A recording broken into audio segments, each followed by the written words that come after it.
Good morning, good afternoon, and good evening, everyone. Thank you for being with us today for part 2 of the PSS SINCAL Protection Capabilities webinar series. My name is Danelle DeSormo, and I will be moderating today's webinar. Now, before we get started, I would just like to go over a little housekeeping with everyone. If you have any questions during the presentation, please feel free to type them into the questions box in the GoToWebinar control panel on the right-hand side of your screen.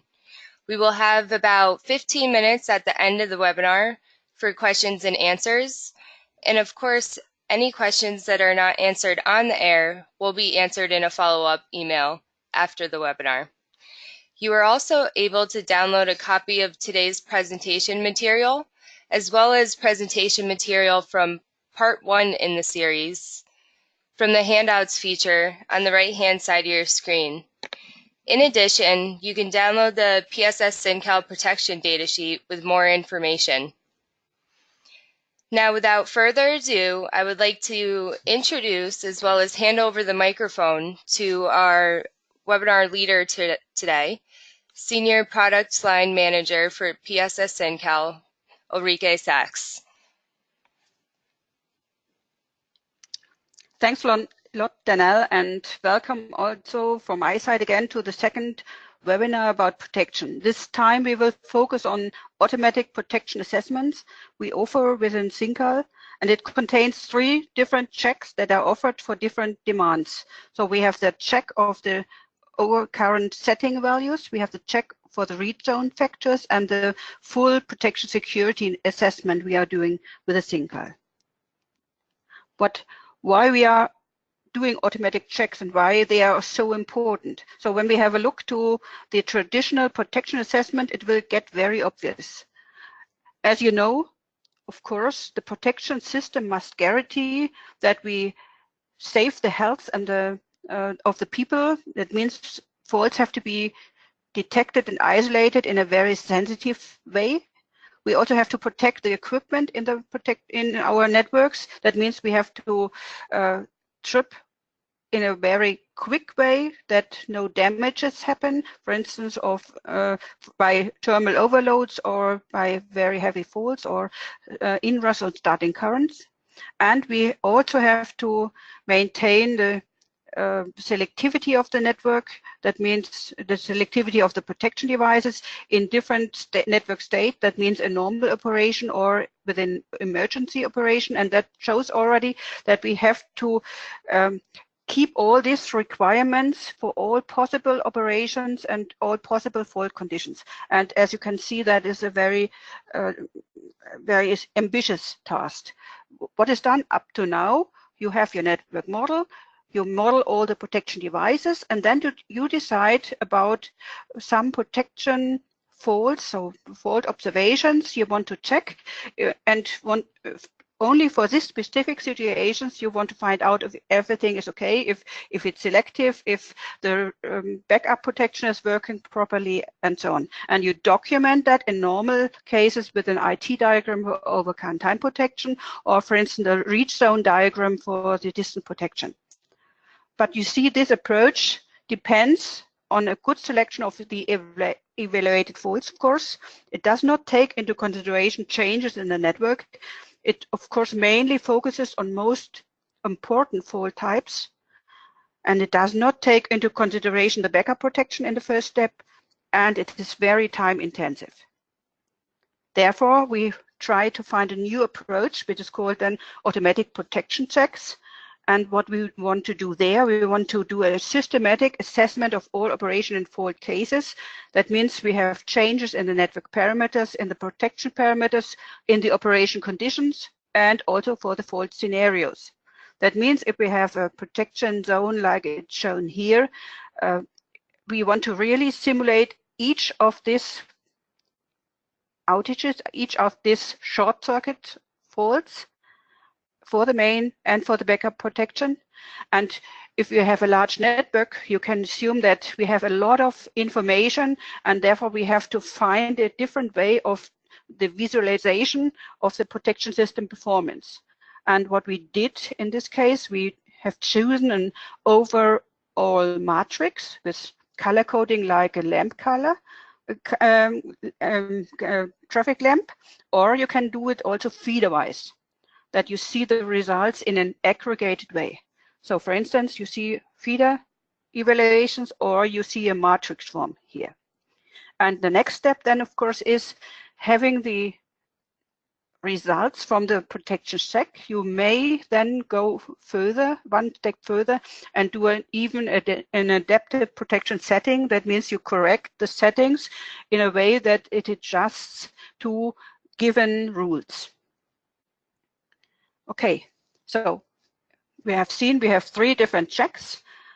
One check is a very quick check. That is a check for the time and current selectivity. Then we have the zone factor checks and we have the protection security analysis. Both are interactive tools inside of the SINCAL GUI. And we will have now a look to all of them.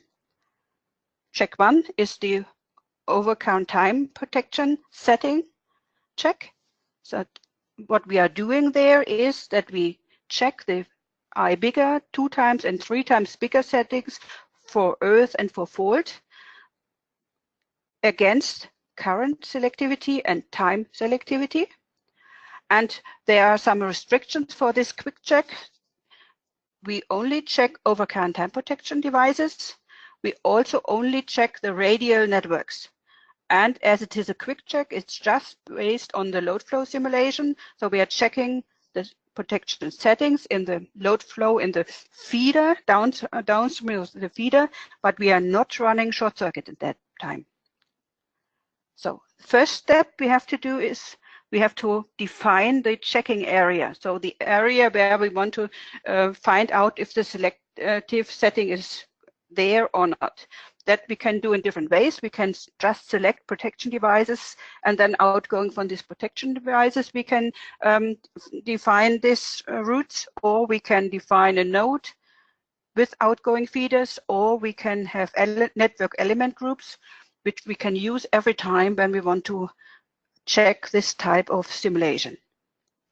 When we have the network area calculated, then the next step is we have to define what we want to check. For instance, the time selectivity. That means we are doing a network trace in the system and check the downstream protection devices. And then we check if the protection devices downstream in the feeder have a shorter tripping time than the upstream devices. There are some exceptions, of course. If you have one specific line or one line and having on both ends a forward-looking protection device, then these two may have the same tripping time, but only in this case. And we will show all contradictions to these rules, of course, in a specific way.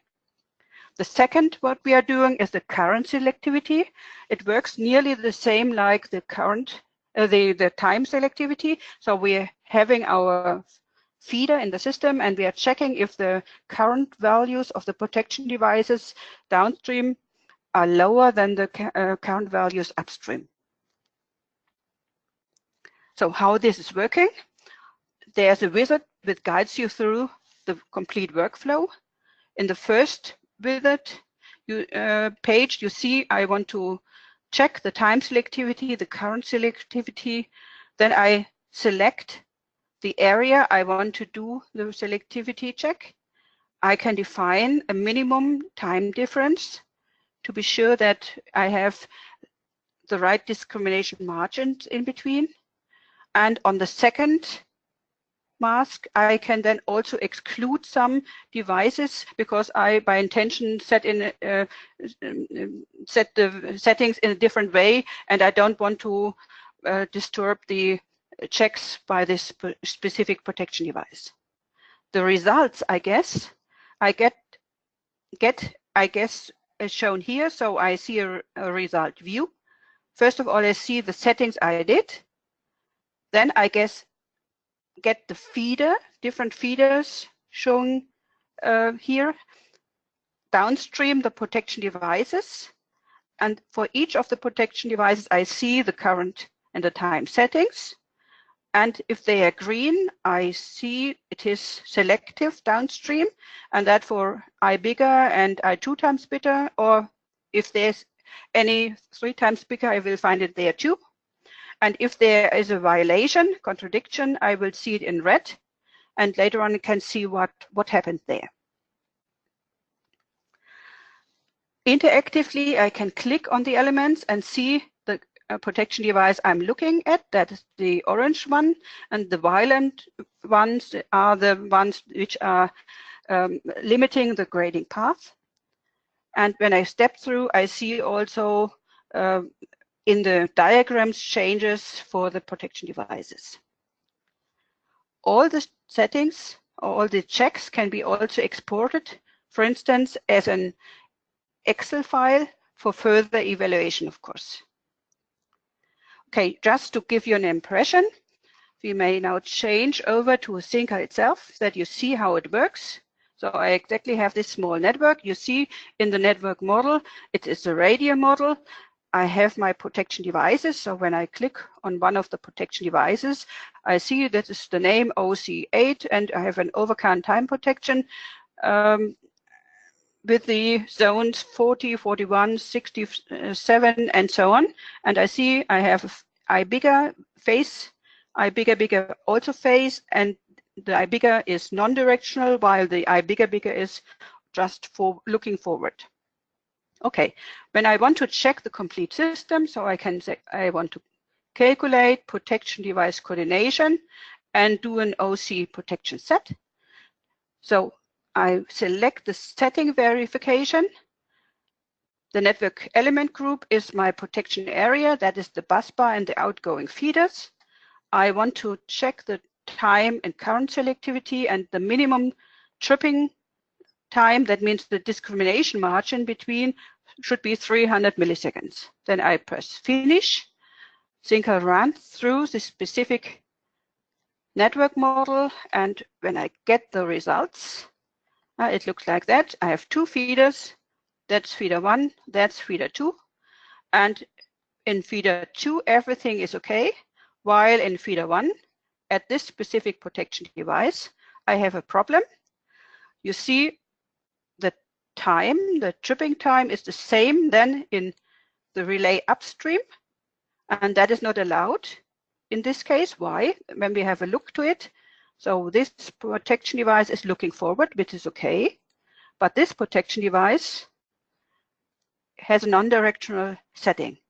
That means it is not allowed in this case to have the same grading time. What we could do, for instance, is to just verify if it's correct or not. So I define forward for this protection device. That means this will then protect this line and could have the same tripping time. And when we now do the calculation again, you see now this would be okay with the grading. Just as a quick overview how this functionality is done, and in general this is a feature which you may find in SCADA system, where you will have a quick overview about the protection settings. The second module we are offering is the check of the reach zone factors. So in this case, we are not only running a load flow, but now we do complete short circuit sweeps and checks in the system. The idea is to run through the complete network with short circuits, specifically to find out the location of the lowest short circuit current for a specific protection device, calculate then the reach zone factor, or in Germany it's called K factor.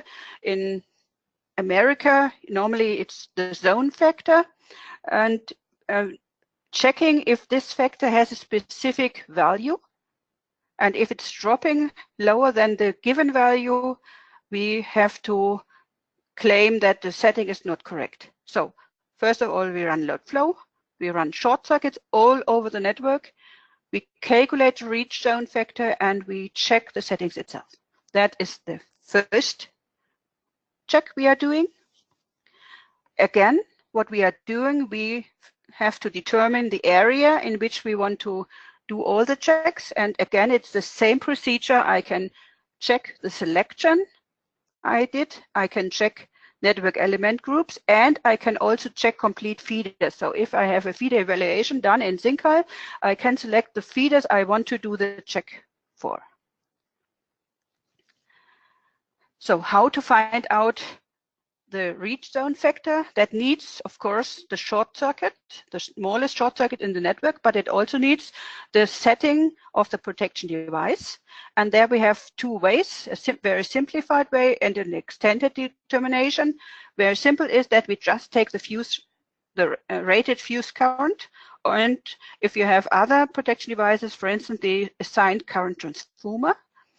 If you have extended determination, then it takes the smallest short circuit, the smallest current you can set in the different zones, the IP, the I bigger, 2 times, 3 times bigger. And this is then used to calculate the reach zone factor. But the first step, check, of course, is the load tripping itself. So we check if the load, the highest load running across the zone of the protection device is smaller than the protection device current itself. And then the second check is the K factor evaluation. How is this done? So we have a radial system, for instance, here, and we want to have a look to this protection device. The first step is to find out where is the smallest short circuit current. If you have a radial feeder, it seems very simple, so I have to do short circuit at the end of the feeders. In general, that is okay, but if you have, for instance, a distributed generator somewhere, it is not obvious that this is really the location with the smallest short circuit current. Therefore, we run short circuits everywhere in the area, and you get out the point where the short circuit current is the lowest one later on. And when we have the smallest short circuit current, then we divide it by the setting of the protection device. So of this protection device, for instance, and get out the factor called K factor, which we want to check. In Europe, we also check specific other conditions, specifically in the low voltage systems and specifically for single phase short circuit, because these are the smallest short circuit. And we have additional 4 criteria to do so. The first criteria is that we want to protect with the fuse, the cable. That means what we check is the cross section of the cable. And for instance, if you have a cross section 35 square millimeter, then you cannot exceed a protection device, a fuse, more than 100 amps. Otherwise, the equipment is not protected. This is one of the checks. The second check is the minimum thermal limit current. That means we take the thermal limit current of the cable, multiply it with a safety factor of 1.45, and this has to be larger than the fuse current multiplied by a factor which is dependent on the fuse size. So the factor is 1.6 if your fuse is larger than 25 amps.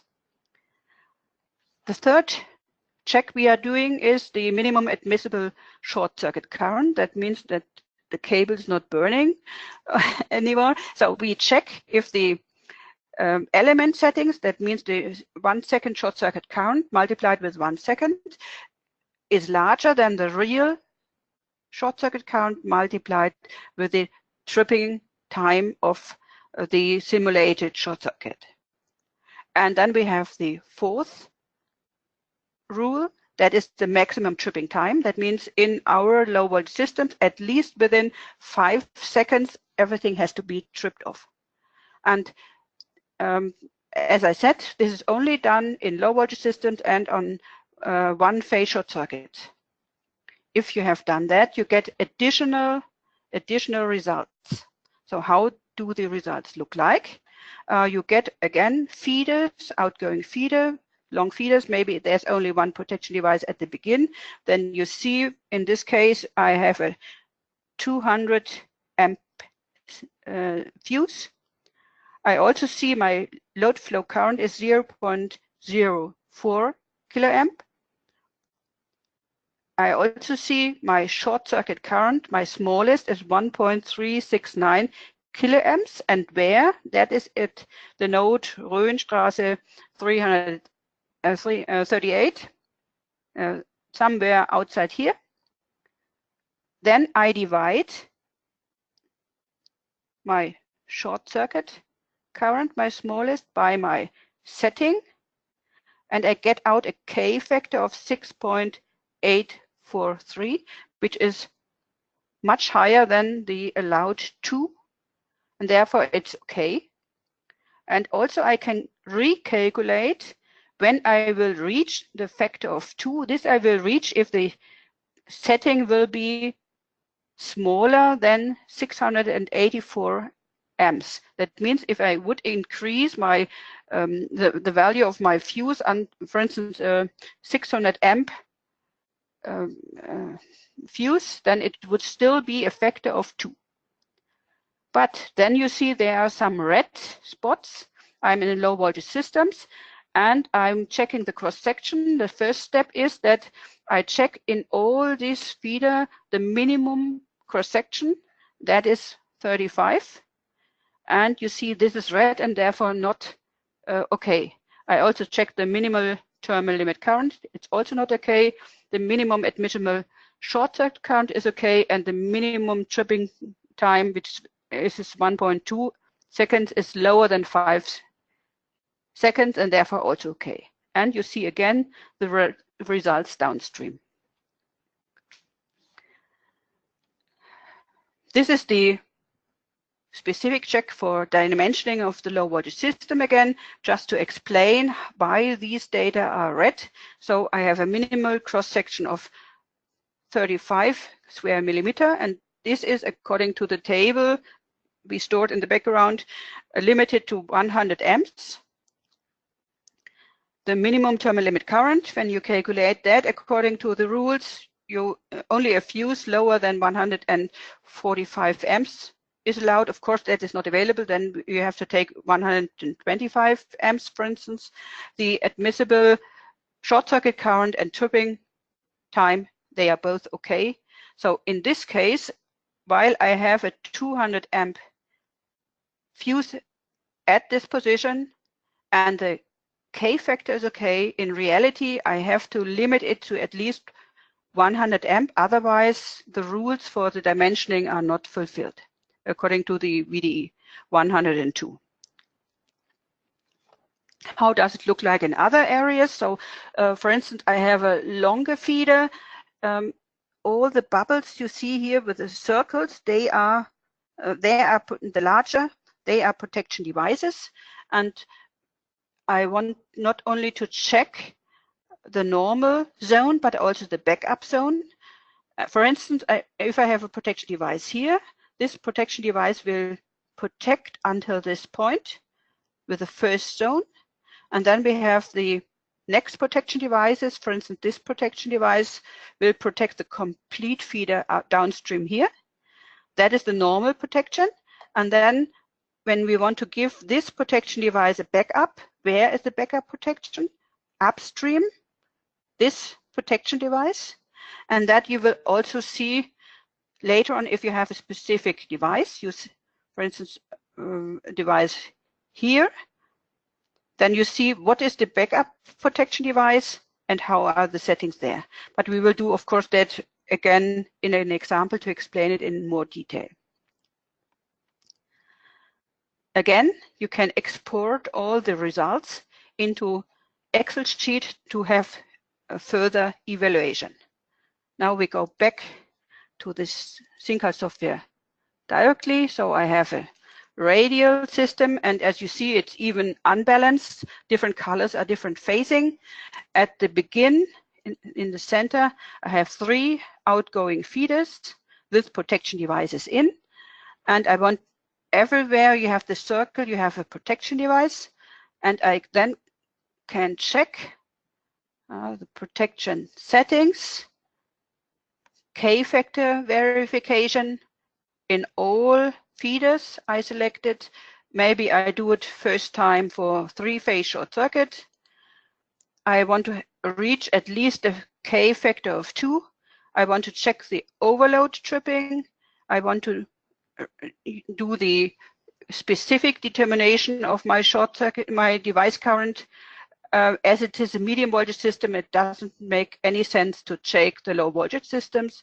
I press finish, and then all the short circuit sweeps are done all over the network to find out the location with the minimum short circuit current to calculate then the K factor. So perhaps we bring it up here and we have a look to our network itself. So again, we have 3 feeder. Feeder 1, you see already. Feeder 2 is somewhere there.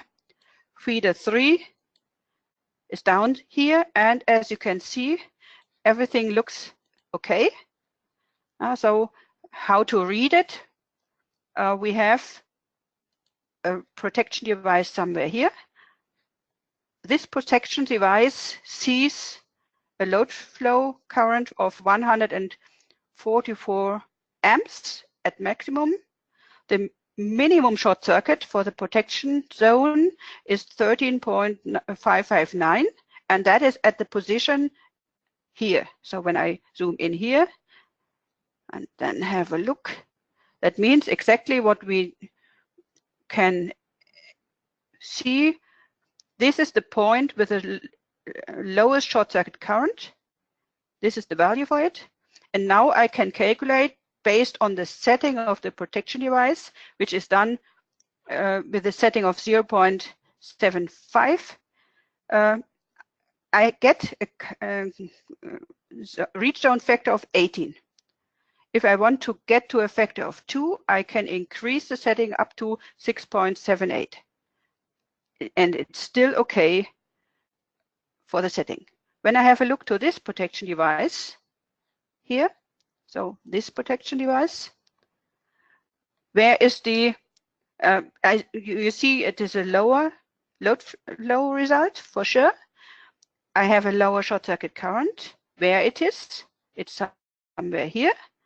That's also very obvious. So this protection device, if I have no infeeds in between, will have the lowest short circuit current here. You see it with this value, 8.5 amps.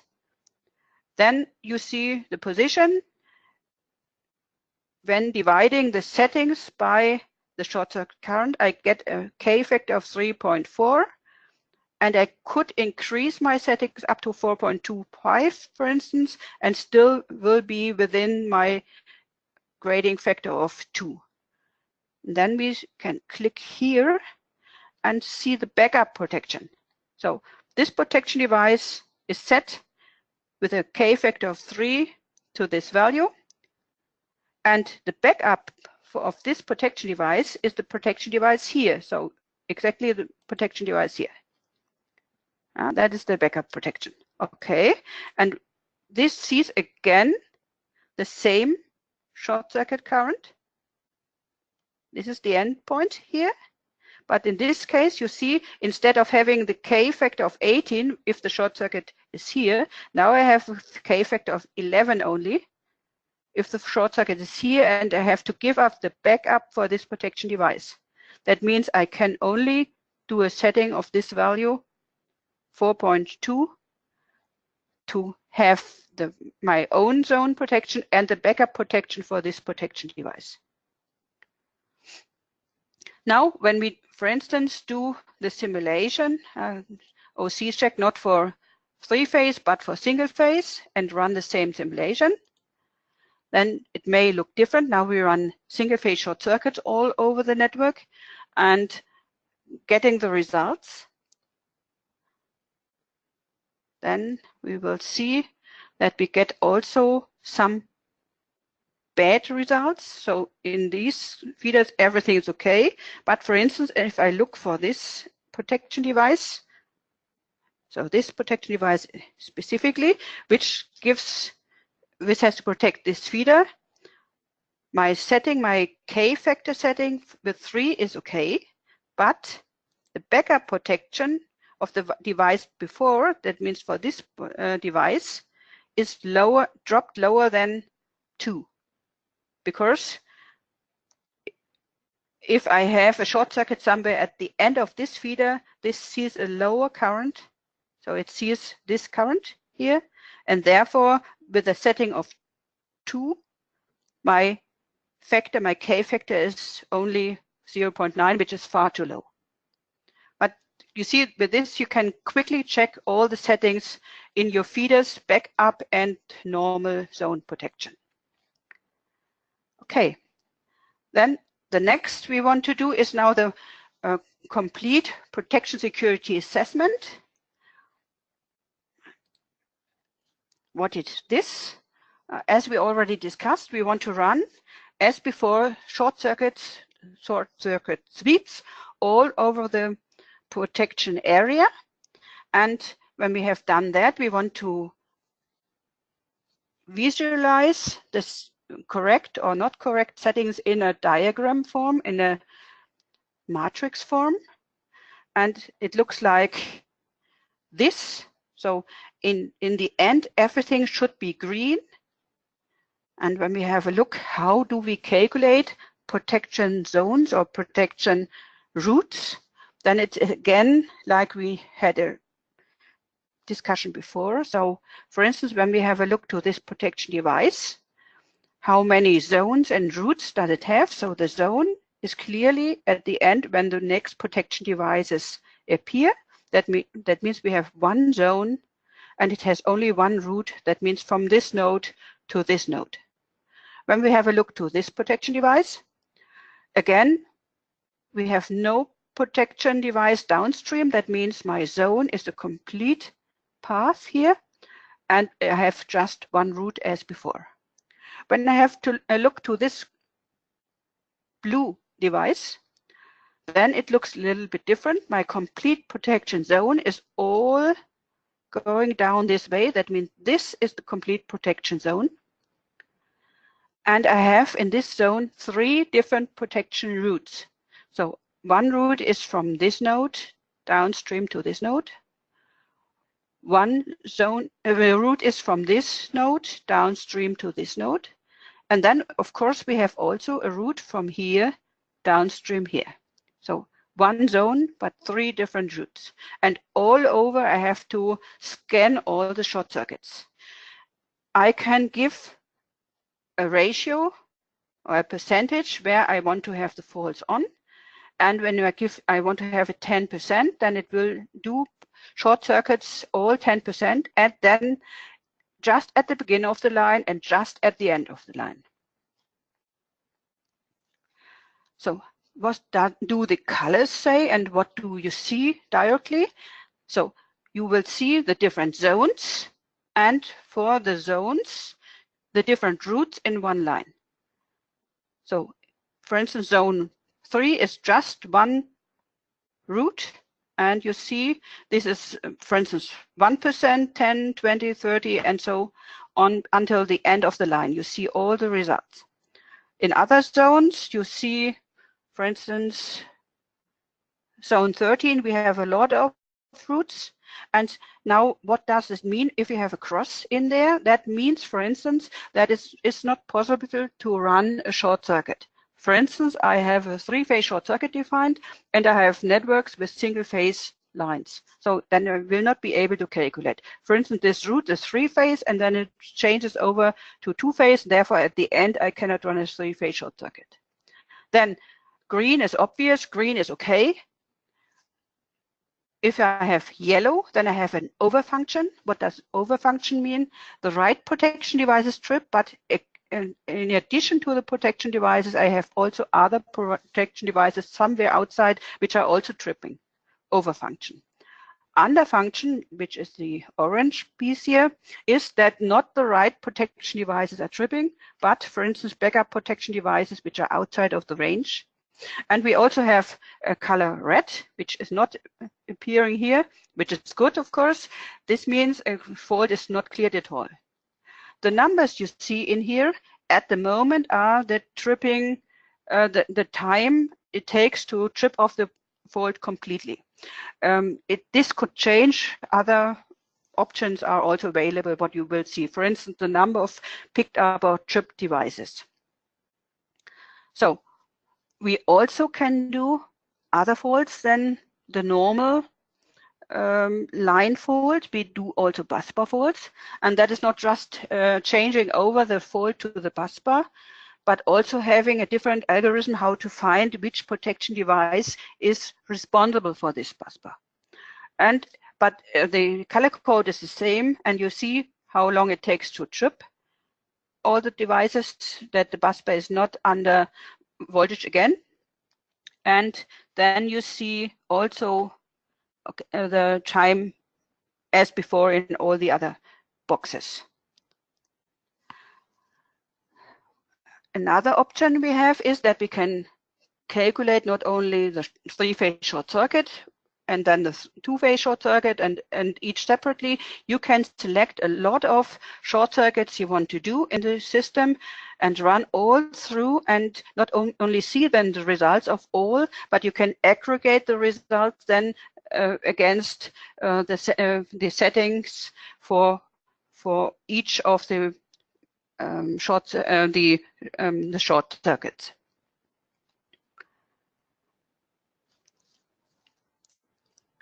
This is an example for that. For instance, you have a result view of the zone 1 and zone 2, and you have aggregated values for the two-phase to ground and the three-phase short circuit, and you see there are different color coding than if you have just the three-phase short circuit, for instance. It may occur that the color is changing or just the time is changing. So the minimum, the maximum tripping time will be shown, of course. Another feature is that we can not only run short circuit analysis, but also do a dynamic simulation, specifically if it's needed for the frequency protection. That's very obvious. If you want to run frequency protection and you run short circuit, you will not have any influence on the frequency. Therefore, in this case, in the background, we run a fully blown dynamic study and check if the protection devices are tripping or not. And for this is a co-simulation of the dynamic engine and the protection devices within the SINCAL engine.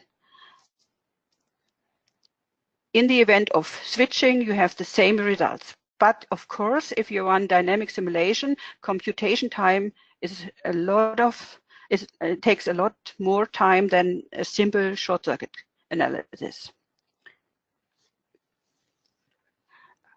As you have seen, you see numbers in the different cells, but it's not just a color. The cells are active, so if you click into the cells, you get enhanced functions linked to the specific short circuit case. For instance, you can see details for the simulation. You can do selection in the graphics. You can calculate the same case again, which is very important. And you can also create a fault observation permanently to re-simulate that later on. For instance, if you have a complete list like that, you click into a cell. For instance, you want to know why there is an overfunction in this 90% on this line. Then you can open the window and see, okay, it is cleared in the zone 4, and it takes even 9 devices to trip. 8 have picked up, and I see the complete tripping time here. So more information. Or I can link and simulate the fall again. I also said we have other options to see results in the cell here. For instance, in this case, I do not only check the tripping time, but I want to check the destruction of lines. That means I compare to the 1 second short circuit current of the lines. And if this is changing, for instance, I have a tripping time of 0.11, but I can only afford a tripping time of 0.062, otherwise the line be destructed, then I get it as an underfunction, and because in this case it's not protected well. Other options are also possible to see results in the cells. Another nice feature is that you can see the color coding of the line also directly in the diagram. So if you click on the zone, you get the colors So the zone begins at that point. That means green, green, green, green, and at the end it's orange. You see directly the color coding in the network. And if you want to see what happens, you can interactively run the simulation. You click to details or click to I want to calculate again. Then SINCAL creates for you exactly the case. So at 70% of the zone, runs the simulation and tells you which protection devices have a pickup, a tripping. You see it with the red color, the green color, and the boxes if they have a cross or another type of cross, if they are allowed to trip or not.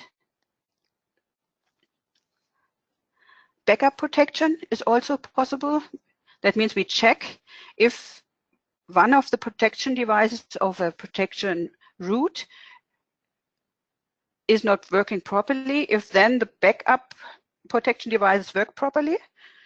And this we do in a 4-step.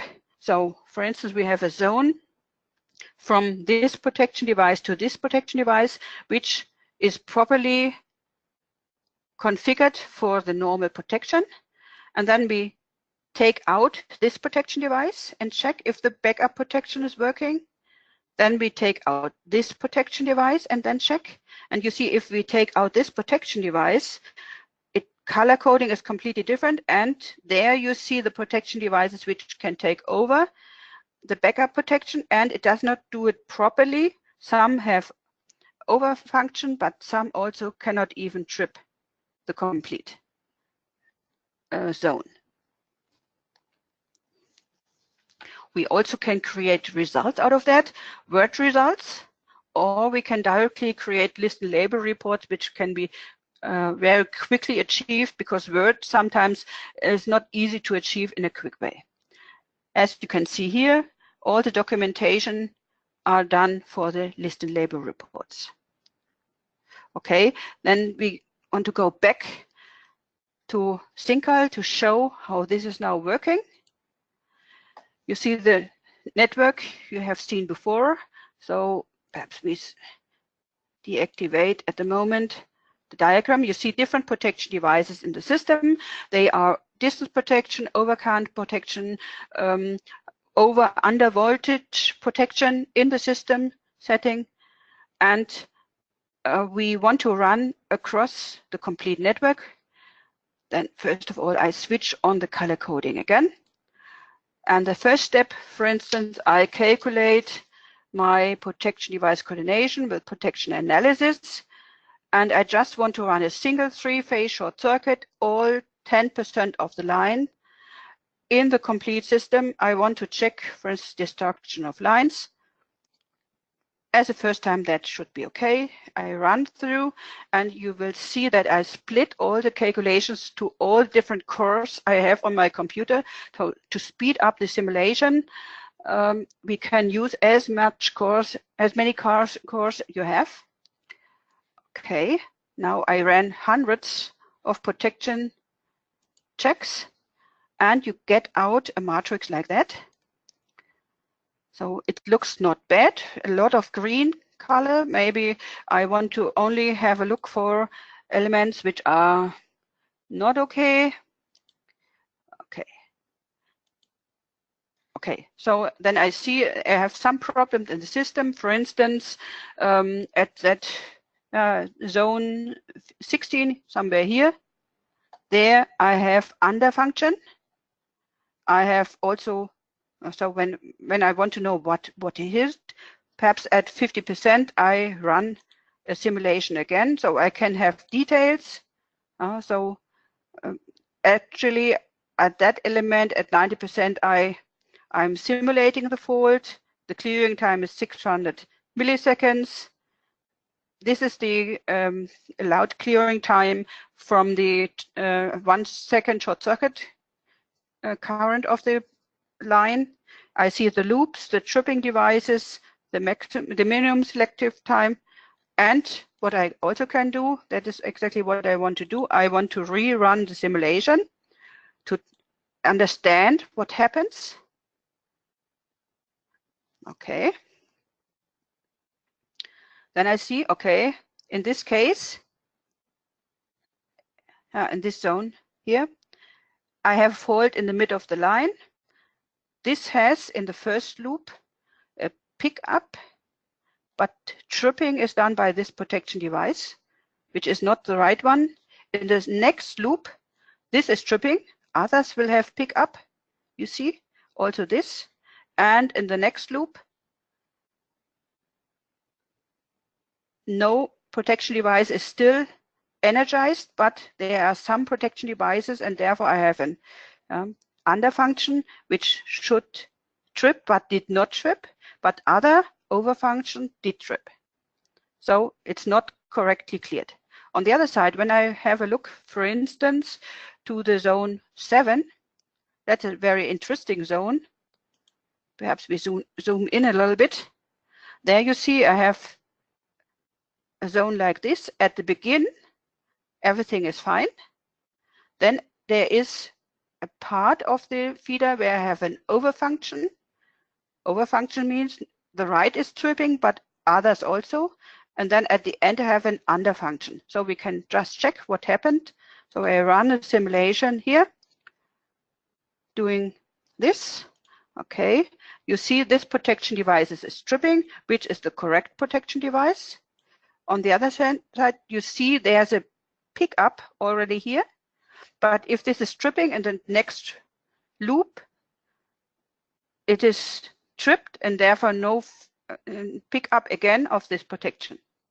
So when we go to, for instance, this case, 90% of the line and calculate this case, then you will see, okay, in this case, this is tripping, but also this device is tripping and is not allowed. Therefore, I have an overfunctionality. And what happens at the end? When I calculate there, you see this protection device should trip, but does not trip. But this is tripping, and therefore I have an underfunctionality. Then I have other points, for instance, there, when we run calculation here, where it is, fault very near to the bus bar, I see I have an overfunctionality. Why? Because, for instance, this protection device is tripping. This should not be the case. So I guess there's some missetting at this protection device. Maybe the voltage protection I have checked. I set the setting a little bit higher here. Say, okay, rerun the simulation again. And hopefully other problems would be also cleared in this simulation. So I rerun the complete simulation again. Oh, it looks much better. And now I have some other details still here. For instance, I have a look to this specific setting. Why is this wrong? So I have one line, I have protection devices on both sides, and it tells me it is an underfunctionality. When I simulate the fault, calculate, then I will see, okay, first of all, this is tripping, and next loop, this is tripping, and then everything is fine.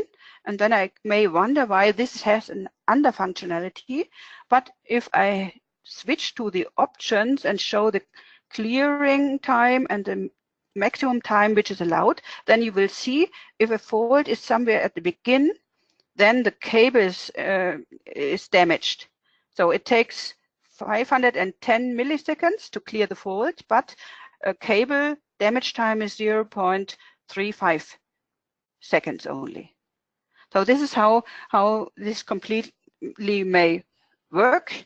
We can also then simulate a total simulation just to give you an overview how this is looking. So I go to protection analysis. I don't want to run just a single short circuit, but a multiple. Maybe I want to calculate through more calculations, 3-phase, single phase, 2-phase should be enough.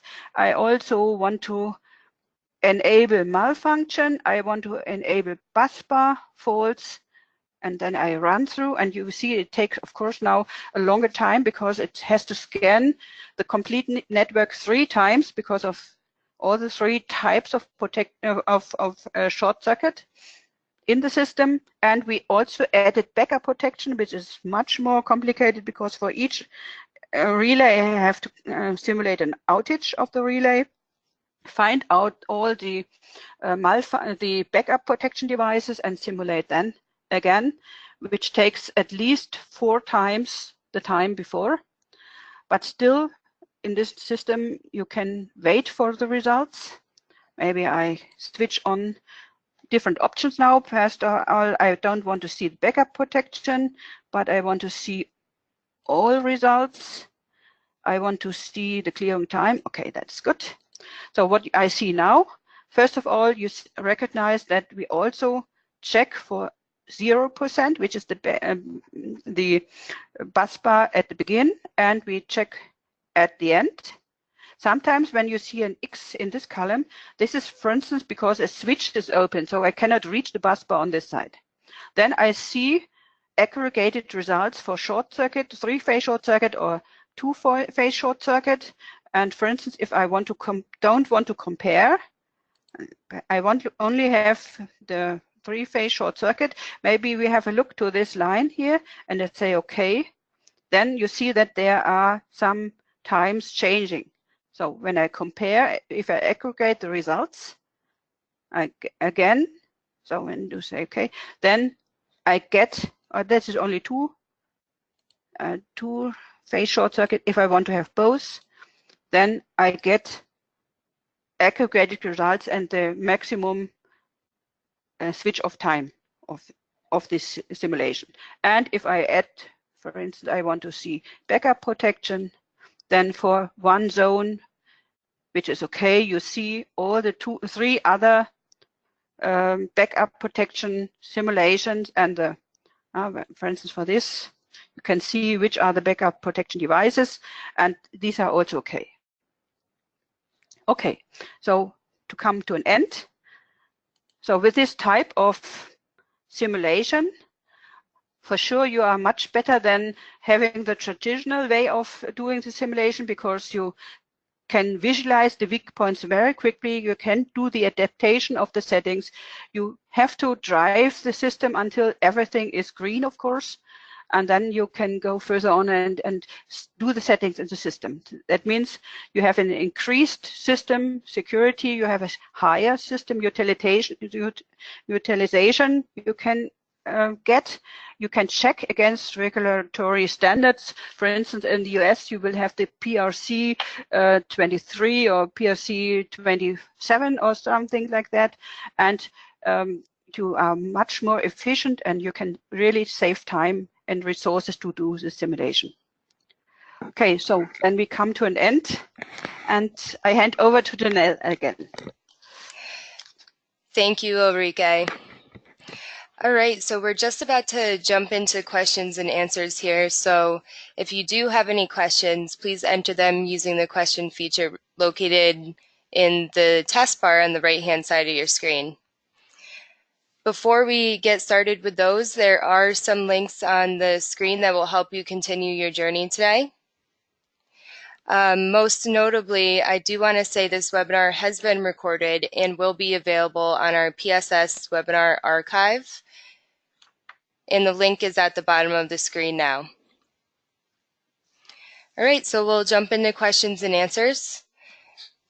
The first question for you, Ulrike, is how is current selectivity checked if there are one or more fast faults clearing device, in parentheses, like ABB's is limiter, are installed in the network?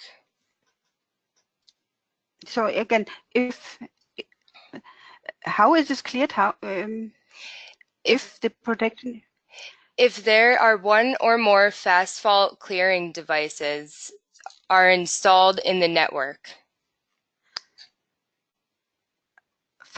Phase fault, or I did not get the impression, the expression phase fault devices or fast fault. Fast.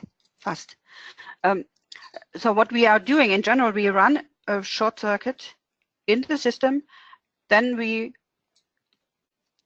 do an evaluation of all the currents, all the voltages in the system, and according to the protection devices, we calculate the tripping time for each protection device. And then we rank them, and then the quickest will win. If they are more than one having the same time or within a small discrimination margin, then more than one protection devices are tripping. If you have different types of protection devices, that doesn't matter. But what we want to do in the next version, that you can selectively check the different types of protection devices, that you just can check, okay, I want to check all the under voltage protection devices and don't care about the overcurrent time or distance protection devices. But I'm not sure I answered the question correctly, so I will get it, I guess, in written form, and we'll have a look to the question again. Okay, sounds good. Thanks, Ulrike. The next question is, what is the difference between protection analysis in SINCAL and CGuard PSA? There are not too much differences. And in fact, the CGuard PSA is also based, or can also be based on SINCAL, and it's an automation around SINCAL. Now we have it also available directly in SINCAL. So you can say it's nearly the same. You use the same algorithm within SINCAL like you are used to have that in CGuard PSA. And it is, of course, because it is embedded directly in the software and does not have to run some calculations around the software, it is much quicker. Okay, the next question is, how can I build the transfer switch? The transfer switch? Right.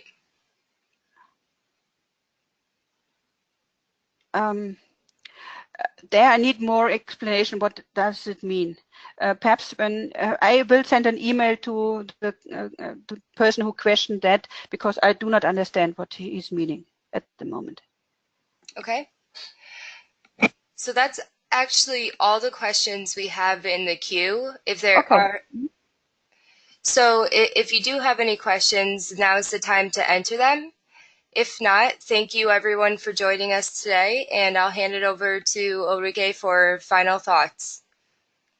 Yes, thanks a lot for giving me back the control in this case. I was happy to show you the functionality of SINCAL in case of protection. If you have questions which are more than or more in-depth, you can of course send me questions at any time and I will try to answer them. Thanks a lot.